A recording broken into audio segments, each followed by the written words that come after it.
السلام عليكم ورحمة الله وبركاته. إلهي ما تسكله وشرف iyo farxad bay in hortiina soo istaago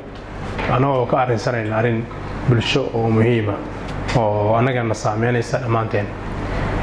Ilaahay subhanahu wa ta'ala ayaa maamula koonkan waxa uu asagu xukumo iyo sida asagu u maamulana way noqonaysaa hawshu. Rajada aan Ilaahay subhanahu wa ta'ala ka qablana way weyntahay. waxa laga hadlayo wax maxay waa abaaro ciwaankan ku qornay aniga waxa weeyaan social resilience sidee bulsho ahaan adkaysi u yeelan karnaa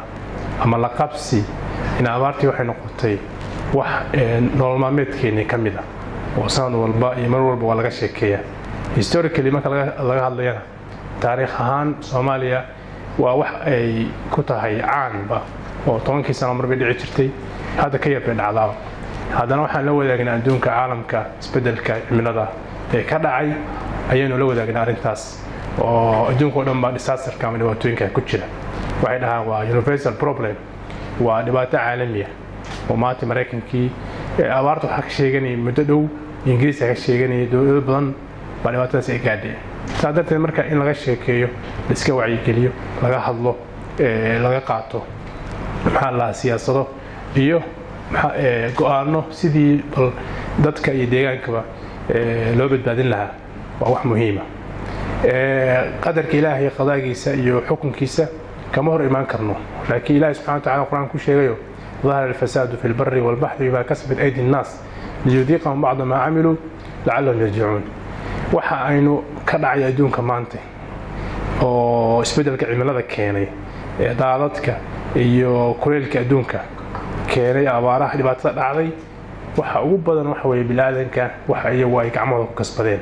warshado badan baa la sameeyay, dadkii guriga weynaaday wax soo saar aan loo baahnayn baa la sameeyay, dhulkii baa lagu ciyaaray. fasaadka tirada badan dhulka laga sameeyay wuxuu dhalay in aynu anaga nolosheenii gacanteena ku burburino. وكلا سبحانه وتعالى وحول ظهر الفساد في البر. الفساد هذا مثل عبادة دقنك إيمانك حبنا نولدك كله وحسنه فساد. إلهي سبحانه وتعالى فساد كما جعله ولا تفسدوا في الأرض بعد إصلاحها. إله سبحانه وتعالى ليه فسادين نقول كسو إله سبحانه وتعالى أبوري إلهي أسلاحي يعني وحول يبدلن سيدي ساس هلو مارت منافع سناضو أقوان تلقى فايدستو هالمرحلة الصمية. هذا أنا وحويان مرك إله سبحانه وتعالى كشيكين يكون ظالمين ته وحال وإذا تولى ساعة في الأرض يفسد فيها ويهلك الحرث والنسل والله لا يحب الفساد. هذه حكم لوليو أما أود ويش أما وحويان ما رقاق فساد برقاقية أما وصمينية قصوح بفسادين أما بابينية وحويان ضد الدنيا. إلهي سبحانه وتعالى فساد كما جعله مرك فساد كي أنا وقعمه وقصة مسني بين واحد ونهاي dhibanayaal. Soomaaliya waxay ka mid tahay dawladaha faqiirka oo ayagu aan wax saameyn buuran aan ku lahayn maanta isbedelka cimilada ka dhacaya. Mareykanka iyo China iyo dawladaha waaweyn ee tunka weyn ee warshadaha tirada badan sameeyay pollutionka iyo wasakhda badan hawada ku shubaya dhulkii hawadii iyo badii inta wasakheeyay. anagu waxna ma soo saarno waxna warshadana ma lihin, haddana dhibanayaasha ugu waaweyn baa ka mid ah wadadad baa waddankeega ka dhacay. waxa weeyaan abaar xun oo aad u dhibaato badan ayaa ka dhacay. marka si kale haddana loo eegayo Paris iyo maxaan lahaa shirarka u dambeeyay shirar baa laga yeeshay arrintan climate change iyo isbedelada cimilada ka dhacay si wax loo qaban adduunka dhan ka shiray. marka shirar badan la galay waxa inta badan laga hadlayay dawladaha waaweyn inay bal sameeyaan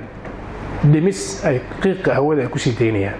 haddana waxaa dhalatay in xataa dawladaha yararka Soomaaliya oo kale ay ka mid tahayba ayaguna qayb ay ka yihiin ba xataa isbedelka cimilada ka dhacaya oo hadda dhirtii baan jarnay oo dhuxul ka dhiganay deegaanadii iyo dhulkii meelihii lagu talagalay in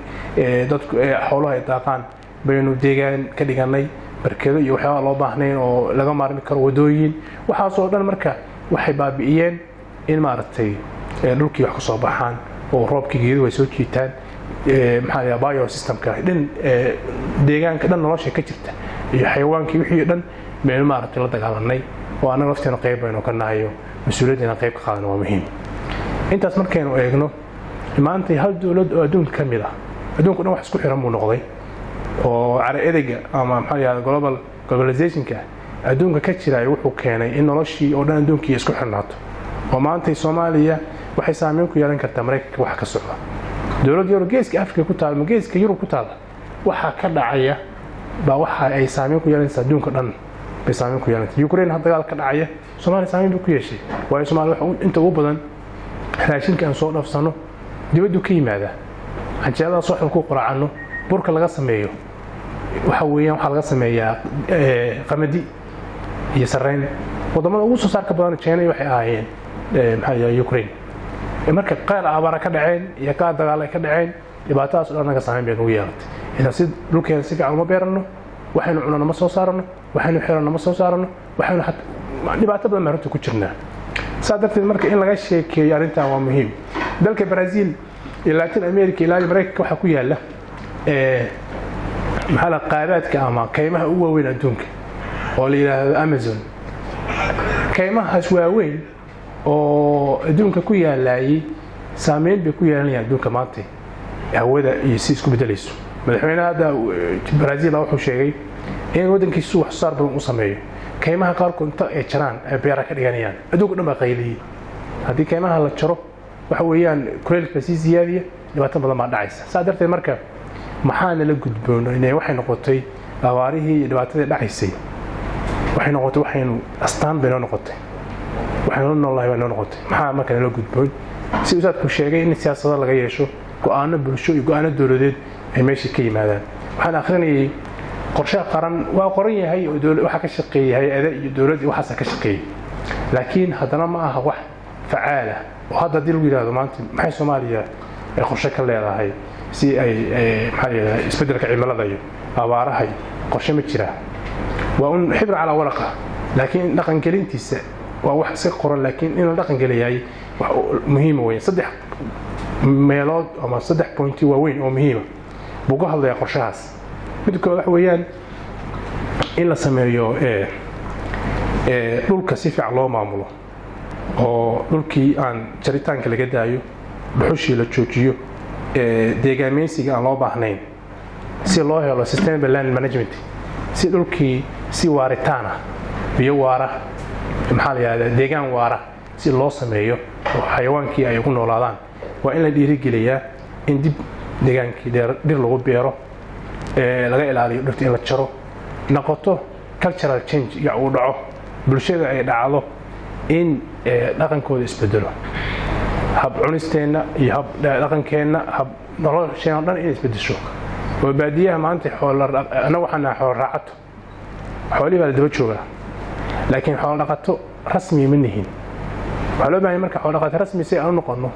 in bal laga fakari karo waa wax in qorshe dawladna way tahay laakiin bulshada bal in si un bay wax u dhaqaajin kartaa dalka Soomaaliya sidoo sano dawladda kama jirin xoogan oo dadka siisa adeegyada u baahnayeen haddana dadku way nool yihiin waxbarashadii baa socota ganacsigii baa socda caafimaadka baa socda quality-gu heerka doon ha ahaado iyo tayada laakiin uu yaraan dadku way nool yihiin saadabteed marka wax u baahan inaan isku tashano dadka ribaadiyaha lagu qanciyo in ay xoolaha deegaanka ku xareeyaan ninka xoolaha la beer tabcado calaf uu sameeyo sanadkii dawladda u dhamaaday jaamacadda aan wada ka socoto jaamacadda cas waxaan qabanayna tababarada waxaan laga shaqeynayay dalka Holland hay'ad ka socotay Soomaaliya maadaama ay ka jirto dhibaato ay ka jirto food insecurity waa sugnaan la'aan xagga cuntada sidee dadku u badbaadi karaa iyo xayawaankii marka waxaan laba qaybood ku saabsanaa tababarka dadka in loo sameeyo poultry farms lagu tababaro in bal digaag ay dhaqdaan oo ukuntiina la iibiyo hilibkii digaagana la iibiyo waxaan aad runtii xadin u leh inuu dibadda ka soo dhoofsano labadiiba wali waxa la yaab leh magaalada Boosaaso suuqeedan arkay ukunta waxaan ka soo dhoofsanay Yemen dagaal ku jira weeyda 10 sano hadda ku jira dagaal ya ayaan ka soo dhoofsanay ukunta marka waa wax dhibaato weyn weeyaan marka ardayda waxaan ku tababarinay barnaamijkaas oo dhowr faysla dhowr wajila oo dalka lagu qabtay Garowe lagu qabtay waxa lagu qabtay Ethiopia Kenya lagu qabtay waxa qorshaysan in xataa Holland ardayda qaarkood loo diro in ay balabaro aqoon dad kaadira oo ka shaqeeya warshado ama beero lagu tabco digaagaas si bal ay u soo saarto shaqo abuurna ay u sameeyso dadkeena ay u helaan cunno nafaqaysan arinta labaad oo tababar ku saabsan waxay ahayd food and fodder يعني calaf in la sameyn karo oo si basiida loo sameyn karo waliba xoolahan baaba'aya oo naqas ceyrsanaya in calaf loo kaydin karo oo qofka xoolaha iska leh uu ka fakari karo in xoolihiisa uu calaf u sameysto asagu ama ay jirto ganacsatada in loo qanciyo inay abuuraan warshado iyo macaamilo warshado yar ama beero yar inta ay sameeyaan inay calaf sameyn karaan dhir inta la abuuro dadka lagu shiido jawaano calafa dibadda lagu soo dhoofsado qaarkood calafka wax dhibaato ah dalkeen ayuu lagu abuuri kara calafkaas haddii dibadda laga soo dhoofsado marka labadaas qaybood runtii ku saabsana marka waxaan tusaalaha u soo qaadanaya waxa weeye wacyigelinta bulshada iyo waxaan in aqoon loo bedelo oo manhajka waxbarashada lagu daro oo dugsiyada hoose dhexe sare laga sheekeeyo cimilada isbedelkeeda dawladda horumar way sameeyeen arrinta waxaan la noolnahay maadaama la noolnahay inaysan noqon sheeko dadka iliidka aqoon-yahanada kaliya ka sheekaystaan dadka mas'uuliyiinta laakiin ay noqoto sheeko looga sheekaysto suuqa iyo haweenka iyo xaafadaha iyo ardayda ay noqoto dhaqankan soo u hirgalo in aqoon loo bedelo oo manhajka waxbarashada lagu dhigo oo ardayda la baro campaign la sameeyo ole deegaanka lagu sameeyo dhirayn oo arday walba uu sameeyo iskuul China ku yaala arkay iskuulka China ku yaala kun arday meelahaas baa dhigata iskuulka dhowr iyo 10 sano 15 sano cunada iskuulka ardayda ay cunaan qadada quraac lagu sameeyo meesha habeenkii xaafadooda banaasixran ilmahaas meesha lagu hayo iskuulkaasi wax qudaar ah dibadda kama keensan macna magaalada kama soo galan iskuulkaas isku filnaaday maxaa weey arday walba geed buu abuuraa waxa lagu waajib yeelay in arday walba geed abuuro dhirtaas marka laga aruuriyo waxa weeyaan wax soo saarto oo miraha iyo waxaas qudaarta kaas ayagina loo kariya markaas hadda marka qaar waxta la dhoofiyayo magaalada la geeyo suuqa la geeyo meelaha la geeyo oo iskuulka xataa lacag ka hela marka in bal dhaqankaas aanu bedelno oo aanu sameeyno gurigeena ku abuur macallin masaariya waxaan ku booqday qadno meel degan yihiin ma uu soo galay guri yar oo macnaha meel yar oo wax ku abuurteen war yar u baahan yahay kabsar iyo wax soo kale geed iyo jecel jarjir la yiraahdo yani fiiri waxa laga yaabaa wax weyn inay asaga u tareen laakiin waa dhaqan inuu qofkan markuu xataa firaaq yahay in waxaan uu sameeyo marka inaynu guryaha xataa geedihii la harsan lahaa iyo wadada qurxin lahaa iyo waxaas inta laga fikirinba war maanta waxaan ugu baahanahay abuur miro iyo qudaar laga sameyn karo macnaha laga heli karo si loo noolaado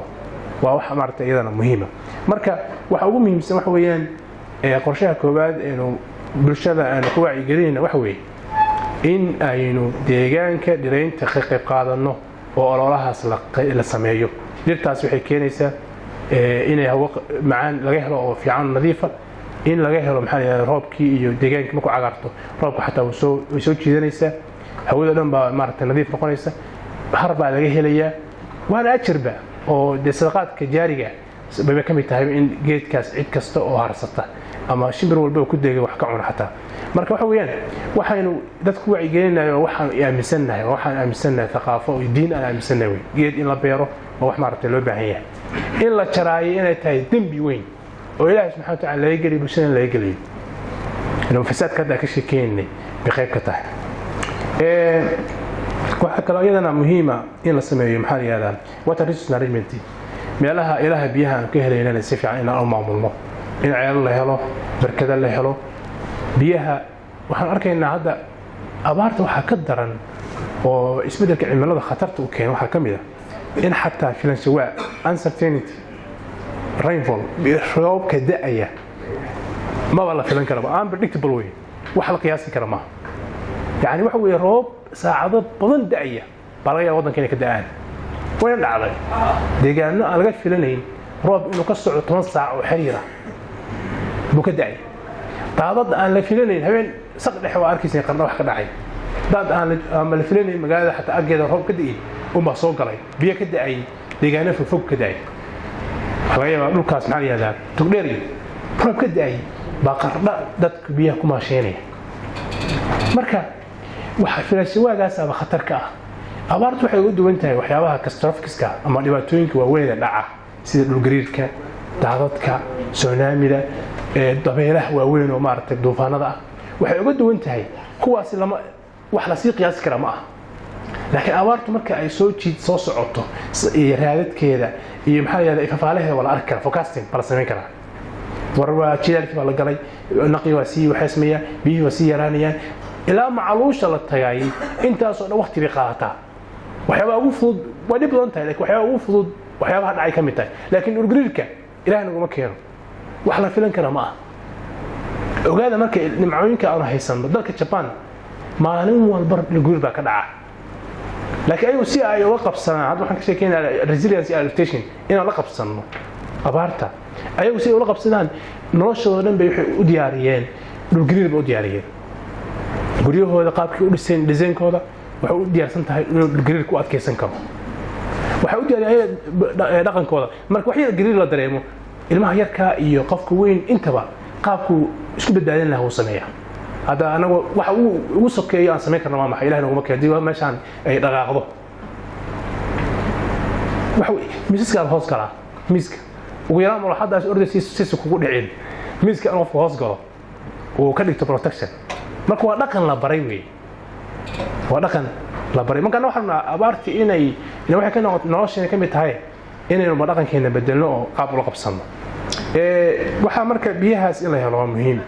biyaha laftooda badda gelaya in la ilaashado oo loo sameeyo waro down dawladda ka shaqeyn karta laakiin bulshada laftooda qayb ka qaadato waa muhiim dadka isku tashadaan waxa la yaab waxaan tagnay aniga Ustaad Cabdiraxmaan markaan ka shaqeynaa arrimahan abaaraha goob weyn baa tagnay goob weyn 2019 baan igu horeysay aan tago barnaamij qayb galay barnaamij oo book fair oo bandhig aqooneed oo lagu soo bandhigay buug ba ka qayb galay dalxiis baan loo geeyay goob weyn waa meel cagaaran qurux badan meesha webiga iyo biyaha jubba iyo biyaha badda ay iska galaan weeye waa meel dalxiis loogu talagalay beeraha ku yaala xoolihii baa jooga baddiina waa webigiina waa kana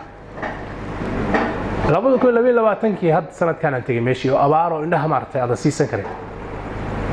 dadkaas abaarta iyo biyo la'aanta hayso wax yar marka dhaqan wabigii biyo ku jira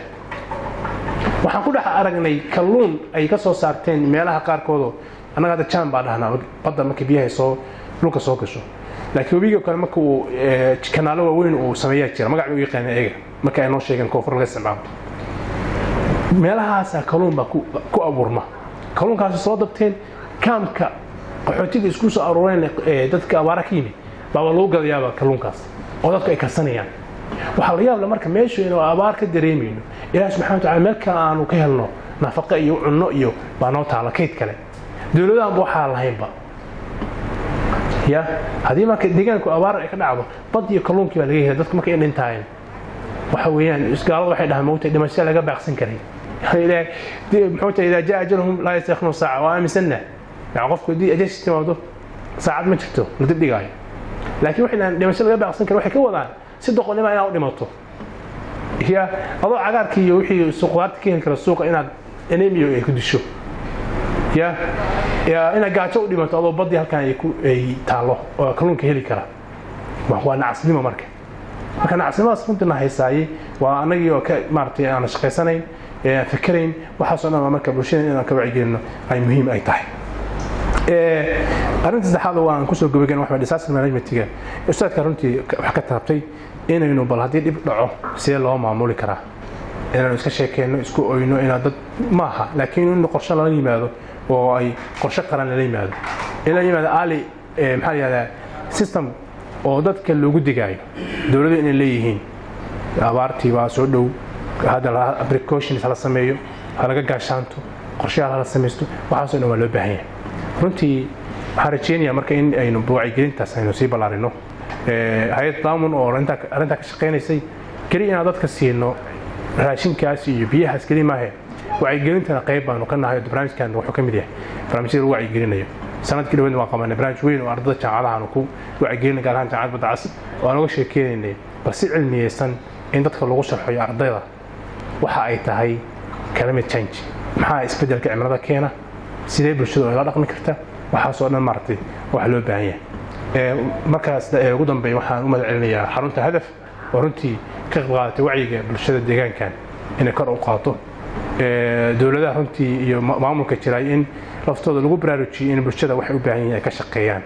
oo lagu maartay lagu barashar gareeyo waa wax muhiim ah in maamulka maanta ay fadhiyaan oo anaga barnaamijyada dhageysanayaan bulshada kala qaybgalayaan waa runtii dareen fiican way aad iyo aad ma mahadsantihiin. Assalaamu calaykum wa rahmatullahi wa barakaatuh.